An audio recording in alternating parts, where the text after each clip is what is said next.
আসসালামু আলাইকুম সম্মানিত দর্শকবৃন্দ, আজকে আপনাদের সামনে যেই গাছটি দেখানো হচ্ছে এটি হলো সেই আমেরিকান 5G অর্থাৎ গুয়াতিমালা ঘাস। দর্শক শ্রোতা, এই ঘাসটি মূলত আপনি আপনার খামারের যে কোনো গবাদি পশুর জন্য চাষ করতে পারেন। বর্তমান বাংলাদেশে এই ঘাসটি হলো বর্তমানে অন্য যে কোনো ঘাসের থেকেই কিন্তু সেরা ঘাস বা উচ্চ ফলনশীল ঘাস। তো দর্শক শ্রোতা, এই ঘাসটি বর্তমানে আমরা কাটিং দেওয়া শুরু করেছি। তবে এই ঘাসটি কাটিনের চাইতে আপনারা যদি এই ঘাসের চারা রোপণ করেন তাহলে একটু বেশি ভালো হবে। এর কারণ হলো এই ঘাসের কাটিন অনেক কাটিনই মারা যায়, ম্যাক্সিমাম কাটিন মারা যায়। আর চারা যদি লাগান তাহলে দেখা যাবে এখানে যে জারটা রয়েছে এই জারটা এখান থেকে গোড়া থেকে উঠানো হবে এবং শিকড় সহ আপনার এই আপনার কাটিনটা দেওয়া হবে। শিকড় এবং ডাটাটা যদি লাগান তাহলে দেখা যাবে আপনার মিস হয় না। আপনি যত পিস চারা লাগাবেন তত পিসই হবে।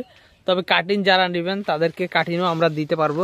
দেখেন এখানে কাটিনও রয়েছে, এই যে দেখেন এগুলাতে কিন্তু কাটিন রয়েছে, এখান থেকে কাটিন দিতে পারবো। তবে গুয়াতিমালা ঘাসের কাটিন আপনার জার্মিনেশন কম হয়, সেক্ষেত্রে আপনারা কাটিন চাইলে কাটিনও দিতে পারবো। আর যারা চারা লাগাবেন চারাও দিতে পারবো। চারা দর্শক শ্রোতা দাম বেশি, তবে আপনি যত পিস চারা লাগাবেন তত পিস চারাই কিন্তু জমিতে জার্মিনেশন হবে।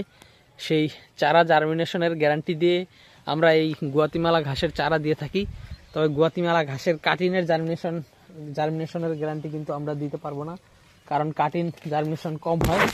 তো দর্শক শ্রোতা, সেক্ষেত্রে আপনি চাইলে চারা বা কাটিন দুইটার যে কোনো একটাই নিতে পারেন। আমরা বর্তমানে এই ঘাসের কাটিন সহ অন্য যে কোনো ঘাসের কাটিনে যদি আপনার লাগে, বর্তমানে আমাদের কাছে সব ধরনের ঘাসের কাটিন অ্যাভেলেবেল রয়েছে। আপনি চাইলে যারা ওয়ান, ইন্দোনেশিয়ান স্মার্ট নেপিয়ার, তারপর আপনার Taiwan hybrid, elephant hybrid, Zanzibar hybrid, তারপরে বর্তমানে যেটা দেখানো হচ্ছে গুয়াতিমালা হাইব্রিড, এই সব ধরনের ঘাসের কাটিনই কিন্তু আমাদের কাছে অ্যাভেলেবেল রয়েছে। আপনি চাইলে যে কোনো ঘাসের কাটিন অথবা চারা আমাদের কাছ থেকে সংগ্রহ করতে পারেন।